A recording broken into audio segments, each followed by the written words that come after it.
Today, me and Tuck are going to share with you 10 crops you should be planting in May. Let's go! Around here in Jersey, Zone 7A, May is when we truly transition into the growing season. The frosts have passed. The soil has warmed. It's the perfect time to get some crops planted. The first crop we're going to plant in May are melons. Cutting open some fresh cantaloupes and getting a taste of them, or some fresh homegrown watermelons, is a true sign of summer. So refreshing, so sweet, and so rewarding. Melons are a summer veggie and they hate the cold. The vines may not set fruit if the seedlings get chilled when they're young. You want the soil temperature to be at least 70 degrees Fahrenheit or warmer before planting.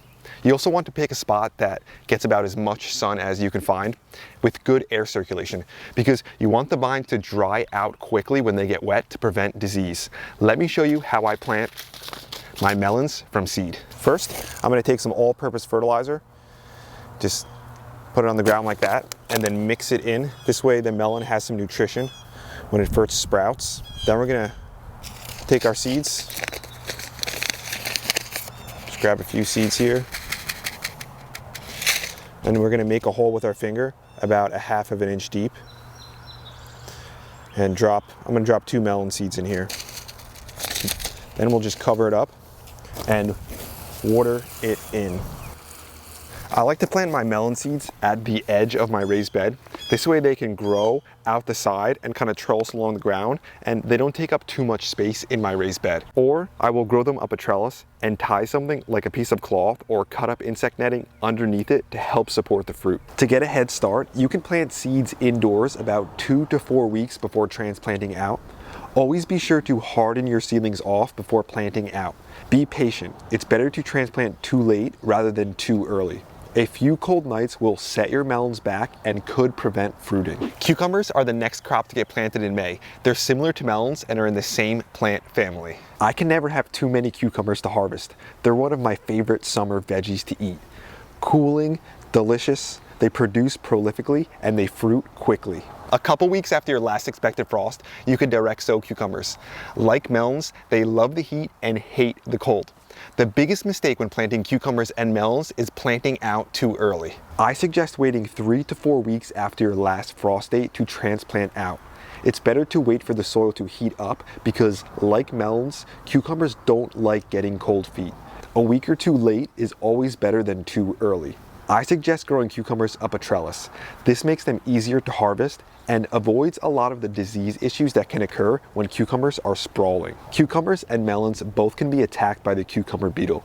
To prevent this, I use an insect netting when the plants are young and highly susceptible. Then I take that netting off when the plants flower so the bees can pollinate them. I also spray my plants with surround kaolin clay, which acts as a protectant and discourages the beetles from going after my cucumbers because it gums up their antennas. May is a great time to get squash planted, both summer squash and winter squash.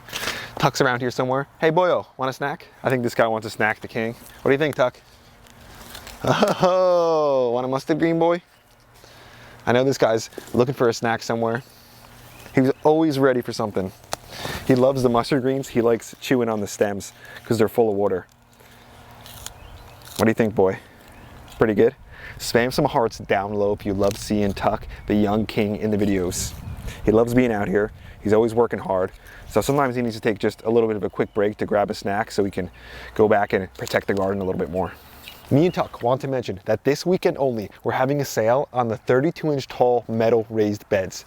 So if you want to grab a raised bed that's easily accessible and will save your back, check one out right now at teamgrow.us. Zucchini is one of my favorite summer squash to grow, but don't underestimate some of the other great varieties, like the Englisher custard squash. Interesting shape, beautiful color, and great flavor.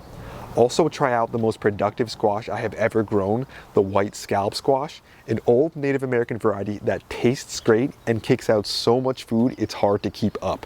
Winter squash are great as well, like the butternut squash, which is practically immune to vine borers. If you start your squash seeds inside, make sure you use large cells because the plants can easily get root bound and they do not like that. Also, when transplanting out, make sure the soil is warm and any danger of frost is far past.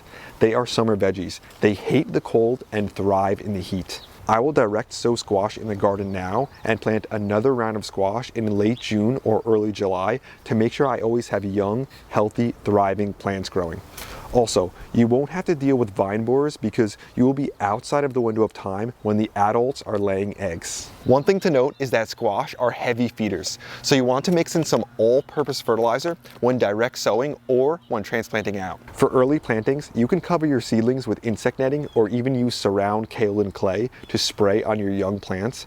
This will make them less attractive to squash bugs, cucumber beetles, and vine borers. Now that the last spring frost has passed, and me and Tuck are so happy about it, it's the perfect time to get some green beans planted. Most green beans I like planting aren't even green. A few of my favorite varieties are the dragon tongue bean, which you need to try if you never have. They look incredible and taste delicious. I also have some purple bean varieties, which also look stunning and taste great. Green beans hate the cold. That's why May is a great time to plant them. I consider green beans to be one of the easiest crops to plant. Maybe not to grow, but definitely to plant.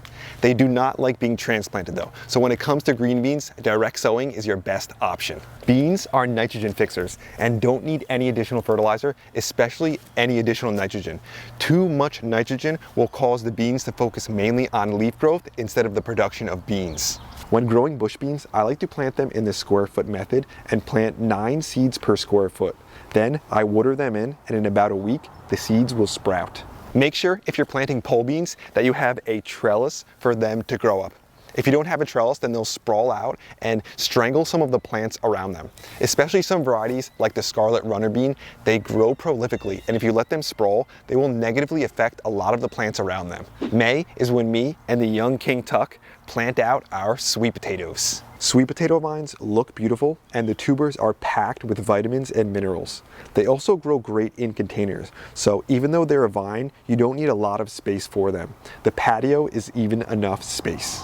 Like most crops we're planting this month, sweet potatoes are warm weather crops and hate the cold, so be patient when planting yours out. We grow sweet potatoes from slips, and you can either start your own from a sweet potato that you have, or you can order some great varieties online from a reputable company like Fedco. Because we're growing sweet potatoes for the tubers, we want to make sure we're growing them in a soil that's light and loose and drains well and is packed with organic matter. This will give us the highest level of production. We also want to make sure that we're using a fertilizer that isn't super high in nitrogen. If the fertilizer is too high in nitrogen, that will cause the plants to focus on the production of leaves instead of on the production of roots and tubers, which is what we want. I like using this turbo tuber fertilizer. It's really great, and I get it from Fedco. In May, we still have plenty of time to plant out regular potatoes as well. In a previous video, I showed you my lazy way for growing tons of potatoes and still getting massive harvests. If you're interested in that, go check it out after this video. Regular potatoes are a bit more cold hardy than sweet potatoes, but they don't like a frost either. So late April or in May is a great time to get your potatoes planted. New growth will shoot up from the eyes of the potatoes. When planting, we want to cover them with about 4 to 5 inches of soil. Like sweet potatoes, we want our regular potatoes to focus on the production of tubers and not on the production of leaves. So using a fertilizer that's not high in nitrogen is smart. I use the turbo tuber fertilizer for my regular potatoes just like I do for my sweet potatoes, and I get great production. It's also important to come out and add soil around the growing potatoes. This is called hilling and will give you bigger harvests and will also prevent the potatoes from turning green and developing a toxic substance in them called solanine. In May, we still have plenty of time to get some flowers planted. Some gardeners don't see flowers as a crop, but I think that they're so additive. They're so fantastic and they help production so much that I see them as kind of like part of the overall harvest of my fruits and veggies. Some of my favorite flowers to grow, well, one of them is right below me here, is borage. This is such a fantastic companion. It helps a lot of other plants around it grow better, and they say it even helps improve the flavor of tomatoes.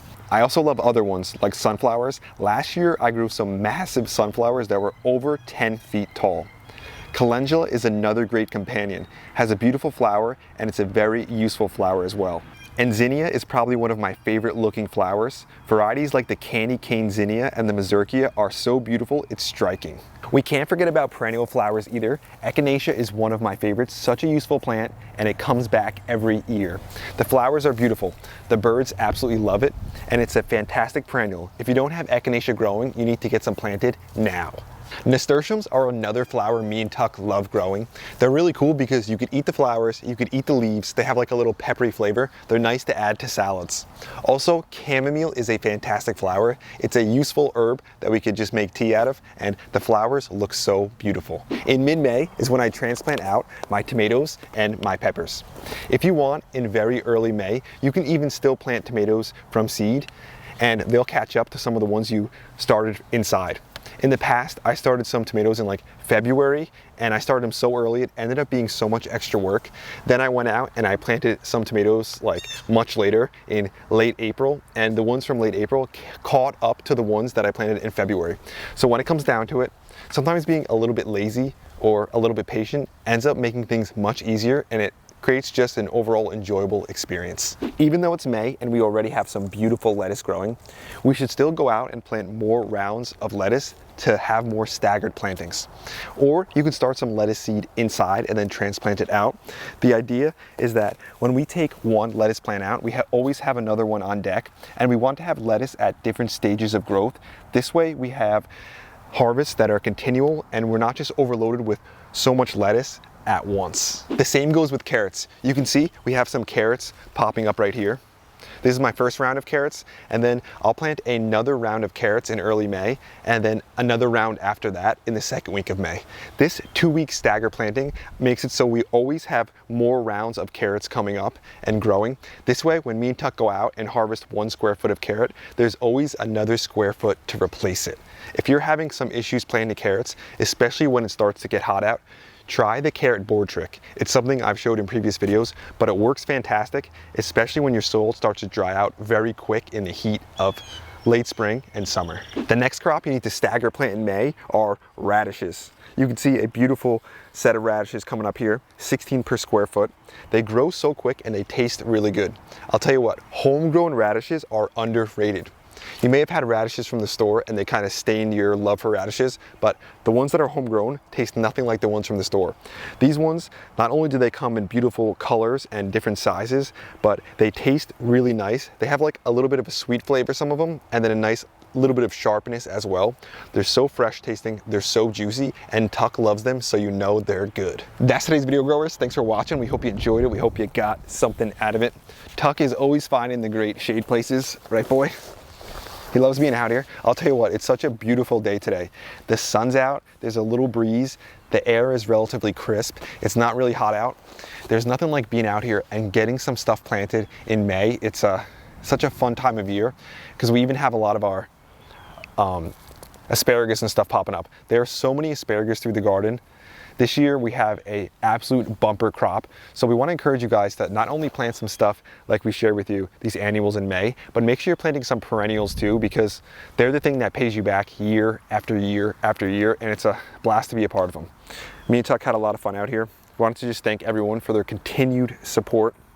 And don't forget to spam some hearts down low for the young king.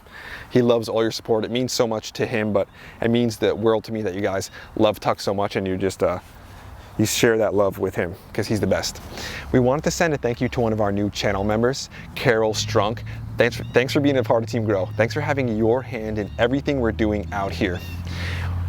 Now that we passed our last frost, me and Tuck kind of take a sigh of relief because our garden's looking fantastic. The brassicas are looking great. Soon the tomatoes will go in, the peppers too, and then everything will start to come together, and then we'll be on our way to harvests. So we encourage you guys to get out there, get some stuff planted. The only way to harvest is if you sow. Tuck and James will be back to you again real soon. We out.